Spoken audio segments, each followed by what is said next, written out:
Hello, and welcome to another episode of The Cougar, the Bitch, and the Wardrobe. I'm your host, Lana Mazer, also known as Curated by the Cougar. If you are new to my podcast, welcome. And if you are a current listener, I'm so glad to have you back here today. We are going to be discussing a topic called really about discussing emotional labor. So, recognizing emotional labor, understanding your emotional landscape. And what does that mean? Well, I want to just give you just sort of like the brief psychological definition of what it means, and I have it right here. So, emotional labor refers to the process of managing feelings and expressions to fulfill the emotional requirements of, let's say, a job or to maintain interpersonal relationships. It involves a range of emotional activities. So, let's get into what those activities are, sort of break it down, and have more of a conversation. So, with emotional regulation, individuals often have to regulate their emotions to project a certain facade that aligns with social or workplace expectations, regardless of their true feelings. So, this might be displaying happiness, empathy, or calmness, even in stressful situations. The second is surface acting versus deep acting. And what does that mean? Well, surface acting involves faking emotions without genuinely feeling them, while deep acting involves trying to actually feel the emotions that you're required to display. So, I want to give an example of what that could look like just in everyday life. So, for example, you have a customer service representative might smile. And so that's surface acting, even though they might feel frustrated. Deep acting would mean that they are genuinely trying to feel empathetic towards a customer's situation. Impact on well being. Emotional labor can lead to emotional exhaustion, burnout, and stress, where individuals routinely suppress or manipulate their feelings. And this is really common in professions that require a significant interaction with others, such as if you're a healthcare worker, a teacher, or in hospitality. And then, of course, we have reciprocity. So, in relationships, emotional labor can manifest as one person really shouldering the emotional burdens of the relationship. And that leads to feelings of resentment or imbalance if the effort is not reciprocated. And then, of course, societal expectations always rears its ugly head. So, our emotional labor is often influenced by societal norms, which can dictate how we express emotions based on gender norms, culture, social roles, and which really places, I have to say it, a heavier burden on women or caregivers. So, what does it mean then when we are talking about emotional labor for us in the day to day and how it manifests in daily life? And I really want to start out by saying that this can exist in a relationship where it's with a wife, husband, partner, or this some of these things can also exist in a friendship. And then, of course, as I had mentioned, some of this can exist in a professional situation as well. So, when we look at it, what are the key signs of emotional labor? And where it's really consistent with self-sacrifice. What does that look like? And I want you for a minute to reflect on your own experiences that you might have had, and this might really resonate with you. I think that we all feel at times that in certain situations we give too much of ourselves. And that's okay. We want to do everything that we can for people that we love, and care about. However, if it's a consistent self sacrifice, this can really, really bring on those feelings of emotional labor and make the relationship, the friendship, the work situation feel really imbalanced. Another part of recognizing emotional labor is, do you feel that you often are over explaining or justifying things that you hold true and important? Because that also is exhausting. And we always want to feel that if we have certain things that we value, certain things that really are important to us, that if someone asks us once about it, twice about it, that's fine. But to consistently have to over explain or to justify why we're feeling that way about something is unfair and exhausting. So, looking at and reflecting at your own lives, when has that happened for you? And how did that ultimately make you feel? And how did that then either move that relationship, that friendship forward or not? And again, it doesn't have to be this very, prolific ideal. Like, I mean, yes, it can have to do with religion. Do you believe in God or not? And then having to explain that to someone once or twice is okay. But again, it really can be a very simple thing as to, you know what, I'm I don't I don't drink alcohol. That's not me, but but if that might be something that someone values, and they might, let's say you're on a date and you say to this person, you know what, I don't drink. And this is why. Maybe it's because you worked really hard to be sober. Maybe you had issues with addiction. Maybe you don't like how it tastes. Maybe you don't like how it feels. Maybe you're training for a marathon. And so to explain that once or twice to that person, that's okay. But then to constantly have to do that is really frustrating. And it can also be something as simple as, you know, explaining to someone why maybe you're gluten free.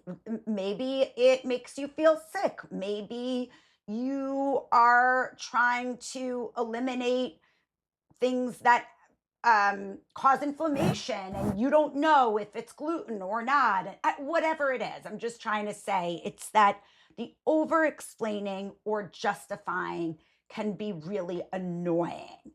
And I think that for a lot of people too, this can be also something in your life where maybe you have chosen that at this point in your life you're single and you're not really looking to date, and you're getting pressure from your parents or your friends or your siblings, like, why are you not dating?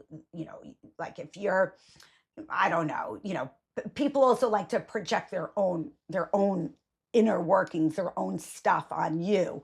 And so maybe because they made certain choices for themselves, then that's the only way that they can see things. If you're 35 years old and they got married at 25 and they're like, I can't believe you're not married. Like, having to constantly explain and justify certain decisions that you've made for yourself is emotional labor, and can really, and again, can be key in understanding your emotional landscape. When recognizing these things, I think it's also of the utmost importance to being able to identify what does emotional exhaustion looks like. So I think that this shows up for people in a variety of different ways. Now, I'm not a physician, but I just know from, my own personal experience, and also speaking to others, and also understanding how stress and exhaustion manifests in the body. So I think specifically is if, let's say, you are getting enough sleep. So you have to really be honest with yourself and say, okay, like I just got 8 hours of sleep for the last 2 or 3 nights, and I'm just still feeling really exhausted. And it's really hard for me to start my day. And I think sometimes I know, like, when I'm really stressed or feeling emotionally exhausted, I get a lot of tension in my jaw. I clench my teeth. It then manifests into issues in my neck and in between my shoulder blades. So again, like all those things, those emotions that we hold on to, they can trigger that in our bodies. Also, I think the other way around, talking about like emotional exhaustion, you might have trouble sleeping or falling asleep, or maybe you can fall asleep but you keep waking up, let's say. And then I think too, it's like feeling, again, a lot of these things are similar to like the symptoms of depression, anxiety. I mean, emotional exhaustion, these are all in some ways interchangeable to an extent. And the other thing to really think about is, how do you feel before and after you are going to see this person in question, like the person that you are feeling emotionally drained by.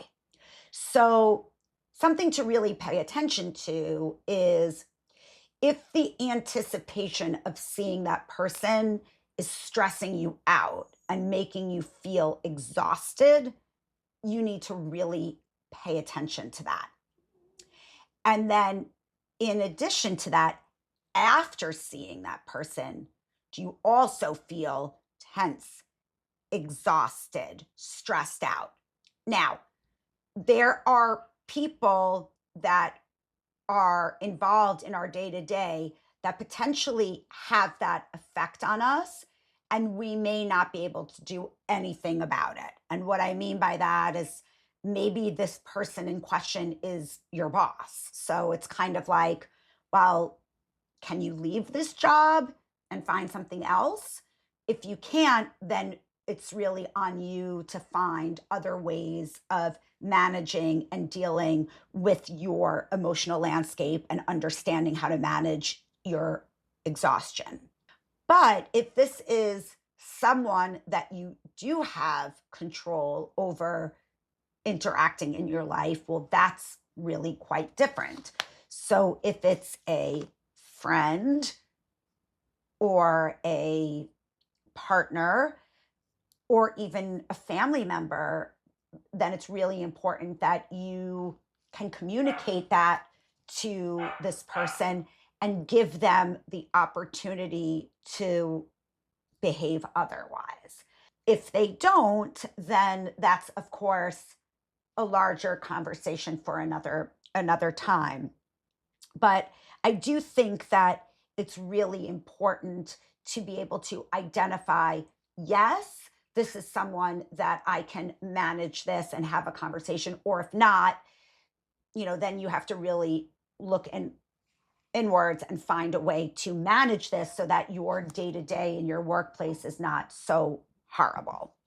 In addition to recognizing emotional labor, I want to discuss the lack of reciprocity. So, exploring the importance of mutual support and how to identify imbalances in relationships. So, this has come up for me very recently in a friendship that I have with another woman, another mom. And I have felt as of late that my interactions with her are exhausting.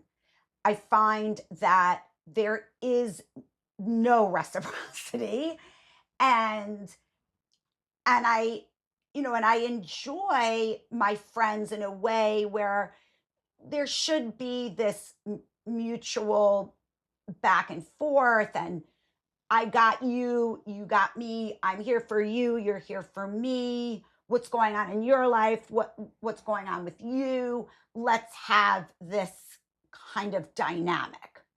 But when it's completely one-sided, it really takes away the joy of having this friendship.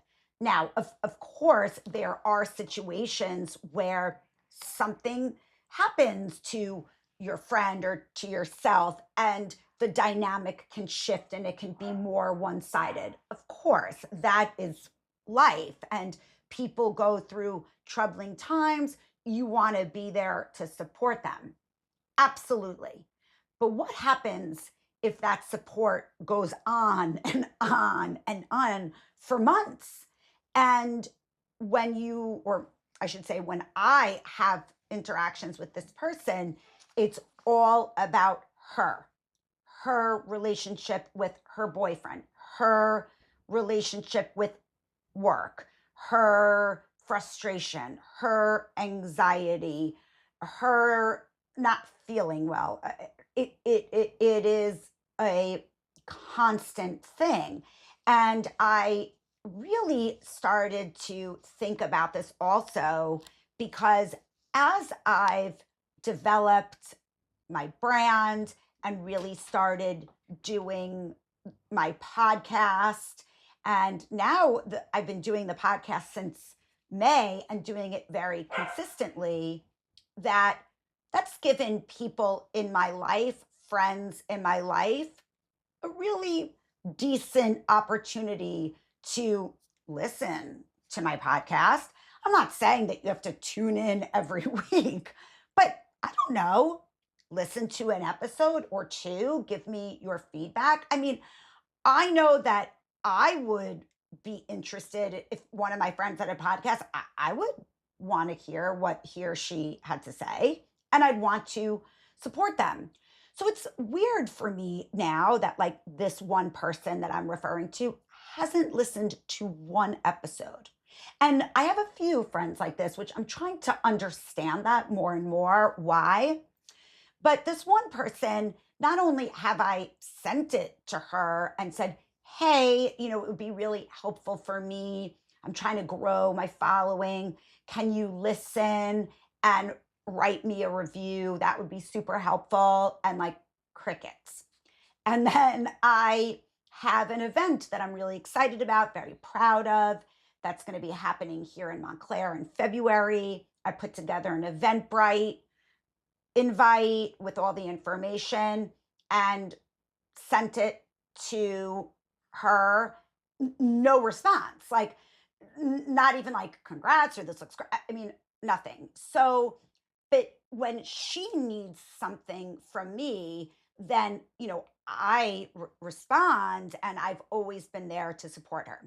And the other thing that has occurred is that it's kind of like the old adage or the old story, like the boy who cried wolf, is that like that boy has cried wolf so many times that now when she tells me certain things, it's really hard for me to respond in a genuine way, because now I don't know what's real, what's not, what's um, sort of a manifestation of her own insecurities. I don't know what. So it's really really hard, and that makes me feel bad because at my age or at any age, I want to have genuine, real friendships with people, real connections with people. I want there to be a lot of depth and love and understanding. And I'm sort of getting beyond that point with her. And I don't know. It is what it is right now. So I'll have to let you know later on. But again, this was recognizing for me the emotional labor on my end, understanding my own emotional landscape, and then deciding how do I want to move forward with her. So right now, I'm just taking some time, maybe keeping her at arm's length a little bit, and seeing, how I feel, if and when I do want to make more of an effort with her or not. So that's kind of how I'm choosing to handle it. I do think, however, and I'm saying this to you and I'm saying this to me, is that I do want to have an adult conversation with her, an honest conversation to let her know how I'm feeling in a very respectful way and with love in my heart. But I'm not quite there yet, but I'll let you know when that does occur. Another part of recognizing emotional labor is walking on eggshells. So the that impact of conflict avoidance on personal well-being. So I spent so much of my childhood and my young adulthood walking on eggshells with my mother. And it was exhausting and really walking on eggshells, not being able to navigate her mood and how I'm supposed to respond and what I can say or not say, because on certain days, one I would respond in one way and that would be fine, and on another day it really wouldn't be, and her moods were all over the place, and it was just really, really hard. Now, that was a situation where there was very little that I could do to fix that. And as I mentioned in previous episodes, my mother suffered from mental illness. And so when you are a rational person dealing with someone who is irrational, you can talk to them until you are blue in the face, and it's not going to get you anywhere. So, unfortunately, that was how my relationship with my mother was with that. But I know that there's so many of you out there who might be walking on eggshells in a friendship. You might be walking on eggshells with family members, with your partner, your husband, your girlfriend, your whatever. Like, um, you know, that is so tiring. And outside of walking on eggshells with my mother, I did that for a long time with my ex-husband. And I just really felt that towards, I would say, in the last year of our marriage, I really walked on eggshells with him because I knew that if I said something that maybe if he interpreted as criticism, even though it wasn't, that he would bite my head off and that it would lead to an argument. So I was exhausted from that. And again, living this life where I was so careful not to disturb the peace. So that again, I think is such a large part of understanding your emotional landscape. Another aspect of that is of understanding your emotional landscape, recognizing emotional labor, is feeling unseen or unheard. And the effects of being dismissed and how to recognize this feeling. So, again, in any type of relationship, that can be really frustrating because as human beings, we desire for other humans to see us, to even if we are not aware of it ourselves, like ultimately as humans we crave for people to love us for who we are, and if we express something, for those things to be accepted. I mean, obviously within the realm of being respectful of other human beings. And I think that being dismissed, not being, if you've taken the time to let's say have a conversation, whether it be with a significant other, a friend, or a family member. Let's say, I sit down with this friend of mine and I express to her how it's been making me feel in our friendship, and she just dismisses it, poo-poos it, and whatever. Well, that really is a sign right there that that friendship is over. And so a lot can be said, in the same respect for in a relationship with a significant other. And I think a lot of times we stay in relationships, especially with significant others, hoping that this will change. And so I do believe in giving people the opportunity to understand us if we're communicating. But after a while, if that, dismissing and not being seen continues, then that's really a red flag waving in your face. And then I think this really mostly comes into play in relationships with a significant other, but confusing intensity for intimacy. And, sometimes that emotional turmoil can be misinterpreted as love or connection. But in the scheme of understanding our emotional landscape, recognizing emotional labor, if that turmoil, that intensity is so exhausting and really sucks the life out of us, that is quite different than having true intimacy. So I think that that's something that also needs to be paid attention to and understood, is that it's a fine line, but once you're aware of that, it gets easier to be able to identify one from the other. I want to take the next couple minutes for reflective questions for self-assessment, because I think that this can be really helpful if you are currently working through something like this. And so I'm just going to read them off. And again, I'll read them slowly, but if you want me to send them to you, please feel free to send me a DM. But the questions that I have here for reflection are: one, am I shouldering all the emotional weight in this relationship? Two, do I feel valued, heard, and respected in this relationship? Three, am I consistently sacrificing my own needs and desires for others?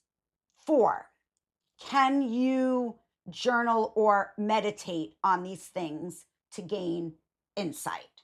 So, in terms of moving forward, I think that if any of this resonated with you today, and doing this self reflection, journaling, if you speak with a therapist, or if you have a very close friend or family member that you confide in, I think that sharing with each other and understanding how to manage your emotional labor will really be beneficial for moving forward. Being able to set boundaries and really prioritizing self care. I always, always want to encourage my listeners to advocate for your emotional needs. I want to really thank everybody for spending the time here with me today. And again, if you have any questions, concerns, or want to share a personal story, just want to chat, please feel free to DM me at Curated by the Cougar. You can also message me on TikTok at Curated by the Cougar, at YouTube at Curated by the Cougar. The podcast is available on Apple and on Spotify, The Cougar, the Bitch, and the Wardrobe. If any of this resonated with you, please also share this episode with someone else, that maybe this can be helpful. It really can change someone's life, just being able to shift the way that they think about things. And also, I'm so appreciative because it really helps the podcast grow. Until next time.